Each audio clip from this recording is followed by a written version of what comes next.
Seahawks. Welcome to our very first debate on Seahawks Central News between the UNCW College Democrats and College Republicans. I'm your host and political anchor for Seahawks Central News, Jessica Ferrer.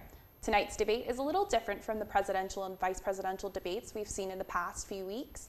We are following similar rules, but since we are college students, I ask that each one of you answer the question as a college student would answer them, rather than whose candidate would handle each issue better. This is by college students for college students. The topics will include the economy, healthcare, foreign policy, and education. Representing the UNCW College Democrats are Carter Jewell and Philip Reinhardt. The UNCW College Republicans are being represented by Nate Armstrong and James Northrop. You each have 2 minutes for opening statements. Since the College Republicans won the coin toss, you all go first. Hi, again, I'm Nate Armstrong, and first of all, I just want to thank everyone for being here. Carter, Philip, Jessica, and James. Just want to start out by saying we are not necessarily representing the Republican Party as an entity. Our views and opinions expressed here today are not that necessarily of the College Republicans or the College Republicans National Committee. We are expressing views and opinions that of college students that are facing us today, especially in this very, for lack of a better word, turbulent times as we're about to get out and face the world. So again, just going to keep that in mind. I want to repeat the exact same source statements. We do not represent President Barack Obama or the Democratic Party, and we're just going to be speaking about, I think this is a very important election. We all know it, and this is a great opportunity to have. Thank you for having us. Great, thank you for coming, guys. So our first question has to do with education, specifically higher education and loans, which is probably a huge topic for college students, and as you mentioned, Nate, in these turbulent times. From the College Republicans, I ask you guys to respond to what can the government do, if anything, to alleviate student loans? Well, as we've seen just this past summer, we did see an extension of the current interest rates. They were set to double, and there was congressional action to alleviate that pressure that would have been there for students. But I think the central problem is with the amount of student loans that are given by the federal government, that they've been subsidizing higher education in a way that it's caused the prices to go up. When you pour a bunch of money into a system, it's going to cause inflation. And that's what we're seeing. We see it with our tuition increasing pretty much every year, and it's a struggle. And with that, more and more people are in over their heads in debt. We graduate college, but we've got all these student loans to pay off, and it's hard to get ahead in the world when you're starting out at such a negative position. And it really, I think as a whole, the student loans has been more of a failed policy that we're now seeing the effects that we have this national debt crisis. It's not just the $16 trillion that we owe at a federal level, but it's individuals that are in over their head in student loans, in over their head in mortgages, just things like that. Everyone is in debt, and it's a problem. Okay, would you guys like to respond to that? Yes, I think that the recent changes to where now students are paying back, the government rather than the banks is going to see a lot of help in that. As the president said recently, he and the First Lady finished paying off their student loans, I think 8 years ago. And that to me is just incredible, because I think about wanting to go to law school and wanting to kind of be a successful business person one day, and just the massive amounts of potential student loans that I could end up having to pay back. I think that the government can certainly help us in having our rates stay low, and in having us not have to pay back the banks and kind of be bullied by those banks, because as young people, 18 to 25, we should be taking initiative and taking out loans, but at the same time, I don't think we should be out on our own with predatory lenders. I think that there's a certain amount that the government should be watching out for us as young folks and trying to help us get loans from kind of the right sources, from people that we should be able to trust as we're kind of entering the world on our own for the first time. Right. So then you definitely agree with the president's new policy? Yes, definitely. And I have been very helped by it, and I know that I definitely want to see it continue. Mm-hmm. Do you guys have any further responses? Yeah, I just throw this out there. I find myself in a very different financial situation. I'm 24, about to be 25. I actually served in the military for 4 years, so I have a completely different view, more of an outside view into the situation. So basically my college gets paid for, and I still receive federal grants and federal things that cover a little more extra expenses. And I think there's, like you're right, there's definitely a need for there to be there, whether or not, I think another discussion, especially from the Republican side, whether or not it's a federal program, the federal government does this, the federal government does this. I think, especially for me personally, it's the federal government involvement in too many things that have caused too many problems. So I think this probably come up later. I think there's a lot of things to be done at a state level that are currently being done at a federal level to use the states more as experiments. Now, I'm not going to say, that's kind of a tricky word. It's not saying, okay, we're going to send you to college, but we're going to play it as we go. But try different things. I'm not an econ major, I'm not a political science major. I don't have numbers and facts to say we should do this.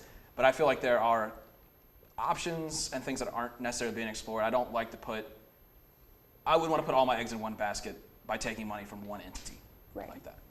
Great. So a thing that we like to do with our education, hopefully, is get a job. And as we know, the job market isn't so great right now. So what can be done in our country to help job creation, especially for college students? And I'd like to start this time with the college Democrats. Well, it begins with the topic that we just talked about, which is education, ensuring that the jobs that we are creating are jobs that are tailored to the universities we have and the system that we have. And definitely, when we're talking about being competitive in the system, it all begins with education. And the United States used to be what it is because of people immigrating through Ellis Island and saying we're going to take the high educated people coming here to work. And that was what fueled the growth in the 1990s, was the invention of the dot-com bubble and all of that other stuff. So it begins with that. It begins with targeting. And I think that when we talk about what we want to invest in, it's looking at industries that we know are going to continue to be successful and are going to be there. And I'm talking about like renewable energy. We're talking about high-tech stuff, high-paying jobs, which are going to help work towards getting disposable income up, but also jobs that we know are going to be good investments, help us when it comes to trade. We definitely know that renewable energies are going to be a big thing. First off, cutting down on the amount of gasoline we have to spend, but also on how we go as far as trading with other countries, because that's definitely going to be a future for it, and something that has been invested in heavily on both sides of the aisle over the last 10 years or so. And it's just targeting that and making sure that the education that we're giving our students is transferred into the jobs that we have. I think that the economy is definitely cyclical. There's only so much that we can do, and I think both sides will agree to that. But it's about understanding, it's targeting jobs that we know are going to be there for the long term, that we know we can keep in the United States, and that we know that are going to be high-value jobs for Americans. Would you all like to respond? Yeah, you mentioned renewable energy and how that's where you think that there's going to be a lot of jobs in the future, but at the moment, renewable energy just is not as efficient as the other energy sources that we have. And I think in terms of starting energy jobs, we need to be able to explore those options a little bit better. I'm from Washington County, Pennsylvania, which is basically the bedrock of Marcellus Shale, which is this massive natural gas reservoir that's underneath the eastern United States. And since we've started drilling there, the economy just in my hometown has vastly improved. And it's now the poster child for how we should how we should explore this new energy and make it help the economy in a way that's very sustainable, because there's a lot of it there, and we can continue to tap that resource for a long time. If you don't mind, I'd like to kind of piggyback on what he just said. The problem, as we've seen in the last 4 years, is when you were talking about when you throw a lot of money into a system, the system doesn't do right. Things inflate. The problem, it's not that, I think, especially as young Republicans, people just assume that we're not for green energy, which is not the case. Obviously, we must have renewable resources. Like, that is clear. We can't run on natural gas and oil and keep ruining everything for the people that our children that we leave behind. But when the federal government has to give it money to make it a viable business, I think there's currently better places for our money to be spent on rebuilding the country as a whole, outside of just saying, we think this will work in the future, and it very well may, once it becomes more efficient, and the government doesn't need to pump millions and millions of dollars in it just so someone has a job. Right. Any further responses? I'm a Detroit man, so definitely, natural gas, oil for the short term definitely that's definitely an option. And when it can be done safely, it's a definitely. most definitely viable option. We have When the we're talking about, technology to do that. Yeah, and when we're talking about the government pumping money into things to save them, I'm a Detroit man. I think that what we've done to make sure that people in Ohio and Detroit continue to have jobs, manufacturing, so goes Detroit, so goes a lot of the country.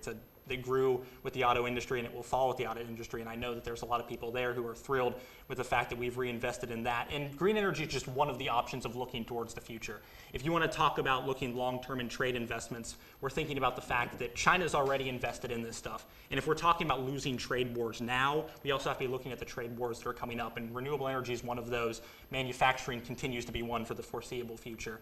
It's just renewable energy is one of those more cutting-edge ones. We're definitely UNCW with its sort of green, we're on the beach, we have a green initiative, and we're specifically talking to UNCW students.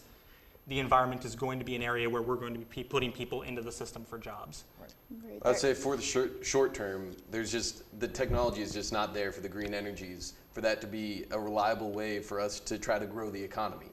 It might be in the future, but right now it really is just a drag on the economy because we're seeing billions of dollars go towards green companies. Failed green companies. That it's creating more of a drag on the economy than anything. And yes, we do need to be investing in developing those technologies for the future, but for the moment, those technologies just aren't there. We have to keep our scope wide right now, or excuse me, are very narrow right now, but don't forget, like you said, the future. We have to be able to recover from where we are right now, and like you said, We do have to worry about the short-term economy because that's what's going to grow us into it. most. That's what's going to continue this country as we know it.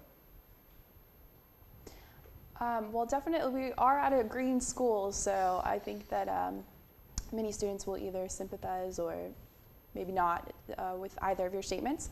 So I really want to talk about healthcare because this summer a big decision was made. It was decided that the Affordable Care Act was constitutional, and there's a major part in there maybe for college students now. Children can stay on their parents' health insurance plans until they are 26. So should the Affordable Care Act be upheld or repealed? And if it is repealed, what is the solution? And I'd like to start with the college Republicans. All right, well, you mentioned the provision for the under 26 are covered under their parents' insurance. That's still available without Obamacare. Those insurance options are still there. It's just what Obamacare would do would basically just force all of your insurance choices to be able to cover children that are up to 26 years old. So that there's still options available out there. So it's not like without Obamacare, no one under 26 without a job would have insurance. Besides for that, Obamacare, the most recent projection from the Senate Budget Committee projects that it'll cost us $2.6 trillion over the next 10 years. And we just cannot afford to be spending that much money. We're already $16 trillion in debt. We've gone up $6 trillion in the past 4 years. And if we just continue on that pace of just spending and spending, we're going to find ourselves in a crisis. We're already at 100% of GDP.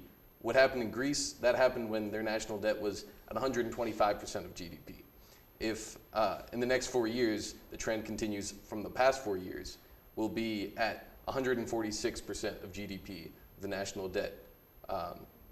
So that's just is not a sustainable future, and we need to be able to make cuts where they're needed. Okay, College Democrats, your response? Well, those are very true points, but I believe that in terms of looking at this particular issue as well as most others, we really need to consider not only I have health insurance, I'm fine, but you really have to consider all Americans because all Americans up to 26 do not currently have health insurance, and all Americans might actually be affected by this. And so I think it's important that yes, many of us are students, and actually to go here, we all have to have some sort of health insurance, but there are a lot of people who aren't under UNCW's mandated insurance, and so they don't have those luxuries. Personally, I feel like it's been a great thing for us. I'm looking forward to not having to immediately graduate and find a good job that has health insurance because I'm afraid of losing it. I'm excited to have a couple years to find my career and not spring to the next thing with health insurance, because I kind of have that assurance that I will be on my parents' program. I also think that it's great that people can no longer be turned down because of pre-existing conditions. That's something that could speak particularly to a lot of students because of whatever reason they might have previously been denied. Phil, do you want to? And it also goes back to, like she said, as we're talking about the approximately 40 million Americans who didn't have health care beforehand, and as speaking as someone who has family in the medical field, and speaking as someone who's had family who's gone through a catastrophic incident, you want to talk about security and economic security. What you can go through for even a slightly minor medical condition when it comes to rising healthcare costs can be catastrophic and can drive your entire life for decades on end.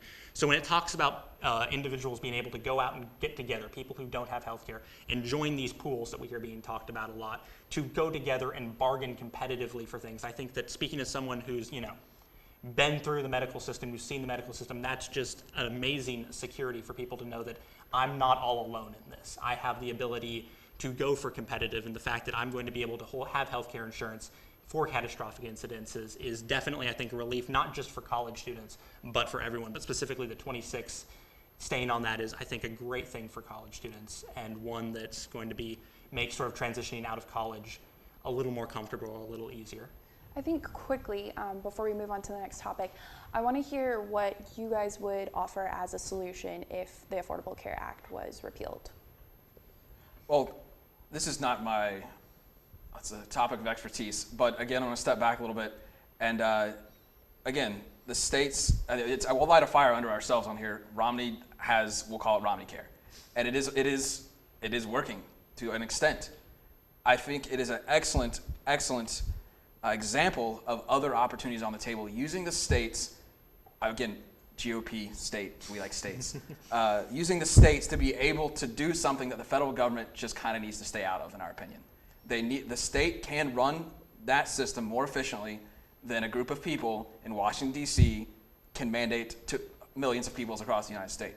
So, in my personal opinion, I think there should be a government option. I agree with that. I spent 4 years under government health care. It was a pain at times, but it was there, and I knew it was there. And that security, along with that job security, was important to me. So I think there are other options at the state level. Okay.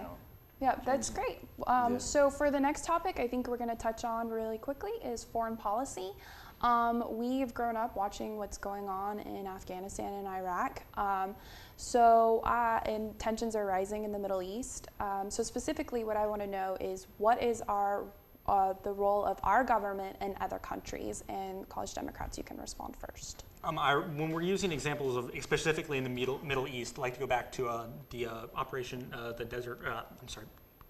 We went back to George W. The first Bush and what we were doing at the initial Iraq. It was a very large coalition effort by the United States leading in the military front, but countries in the United Nations and a lot of the Arab world going back and coming together, and it actually made it one of the cheapest military investments we ever made, simply because the United States stepped in and said, we're going to use our military forces for Desert Shield and all that, but we're going to have the other countries contribute financially and contribute with the use there. That's definitely what I feel is somewhat of a model, and what we saw in Libya was sort of a bit of a coalition, other countries coming together, and I think that that's the role of the U.S. in the future, is understanding that we have made a commitment to having a presence overseas. I think the world is better off with the U.S. having a commitment overseas. I think Americans are better off when we have a commitment overseas. But it's understanding that we're treading in an area of the world where the U.S., where we need to be working with allies. It makes our life easier. It makes us more successful. And I think when we talk about the U.S.'s government, the involvement overseas, we have definitely in Syria, there is an opportunity potentially, the U.S. leading sort of an opportunity to depose. We're talking about democracy promotion. I think it's a valuable tool to use targetedly, but the role of the government is really to target itself in a way that we're advancing our interests, our national security interests first and foremost, but also in a way that allows us to operate financially more safely, as well as with limited impact on American soldiers and the maximum impact on our foreign policy and our safety. Okay. College Republicans, can you respond to that? Go ahead. Well, I think the government's role in foreign policy is very clear. We need a strong national defense. Now that is different than what a lot of people tend to think a national defense is. And I think the primary question we should think before going into any kind of military conflict is, do we really need this? Will this really make us safer? And I think most of our foreign entanglements have not made us safer, at least in the past decade. And I think that the interventionist foreign policy that we've had basically since World War II has been a huge drain on just our system, as well as leading to a lot of resentment overseas. And I think that that's led to a lot of bad feelings towards us, and why we are currently seeing tensions rise against us. Okay. Any further responses? Or would you like to add? Real quick, and I think there's, as we saw last night, there's a bit of agreement going on between us. I'm kind of with James here. It's what we have done since World War II is unraveling. This is a big scope. It's unraveling right now. The last 4 years, we have seen an unraveling in the Middle East, because I think we've lost a lot of the oomph that America used to have. Like you said, when America in Desert Storm said, we're going, people joined. We did it. We got it done. We went in there. It wasn't great, but it happened, and it worked for the most part. We're currently, like the last decade, I've got friends that are still in Afghanistan that have been there and back, and they don't know why we're there. I don't know why we're still there. But that's not really the topic. But the number one role of the government is to keep the American people safe. And if it's not keeping us safe, it's just costing us money. That's kind of how I feel. I think I'm kind of mirroring that from James there. Any quick responses? Well, I think to say we've lost our umph in the last 4 years is pretty ambiguous, because I think we lost our umph on September 11th. I think that would be a pretty good umph losing factor when we were attacked. I don't think that necessarily the last 4 years have been a defining, oh, this is suddenly a bad idea. I kind of agree that since World War II we've been a little more invasive than I feel like would be the right thing, but to say that since 2008 this has suddenly happened, I think is just a false statement. It's not sudden. No, and I think it's also, when we go back to it, we're talking about American national interest. I also think that specifically in Libya, we saw a guy who was killing civilians. And I think that you can argue certainly that the primary national interest is keeping us safe. And you can make that argument, but definitely when it came down to Desert Storm and those other issues, there's also a humanitarian aspect that we have to consider.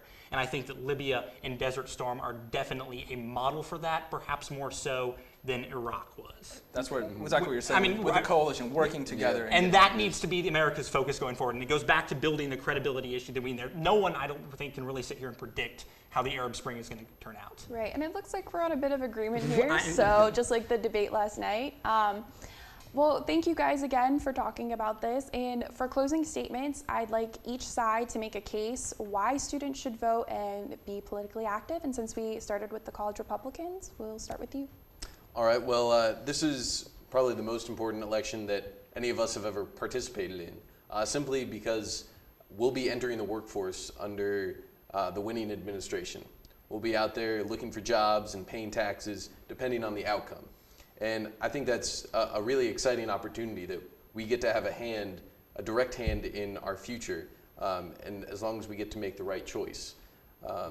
And we have seen the past year that 50% of college graduates are either unemployed or underemployed, and we just simply cannot afford to graduate in the same economic climate that we're facing today. And we need to turn to a different direction.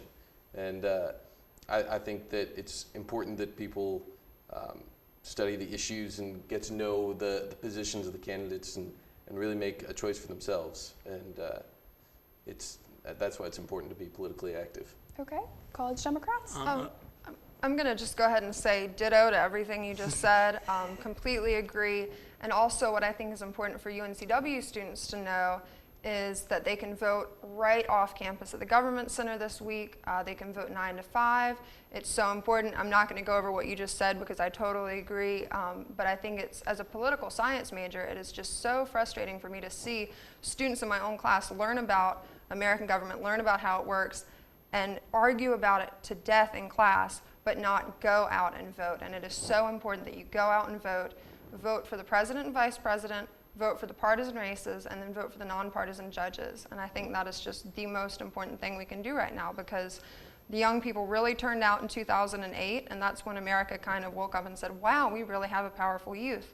And it would just be so sad to see that kind of die off this year. I think that we can do nothing more than to uphold the tradition now of youth being fully involved and of youth being aware of all of our situations. We live in a swing state, if you want to understand why you're seeing ads 24/7, and I think that when students talk about perhaps one vote doesn't have an impact, what's one vote going to do? It's a frustrating thing to hear from a political science standpoint. But I mean, we live in a swing state. There's a reason that you're seeing all these ads, and that not that every vote doesn't matter, but your vote is incredibly important. The president won North Carolina by just 14,000 votes last year. If you think your vote doesn't matter, that's about the size of UNCW's campus. Well, thank you guys again. And if you would like to see where you are eligible to vote, you can visit www.canivote.org. I'd like to thank the UNCW College Republicans and Democrats again one more time, and thank you for not mentioning Big Bird, Binders of Women, and Bayonets. From DC to the Deb, I'm Jessica Ferrer.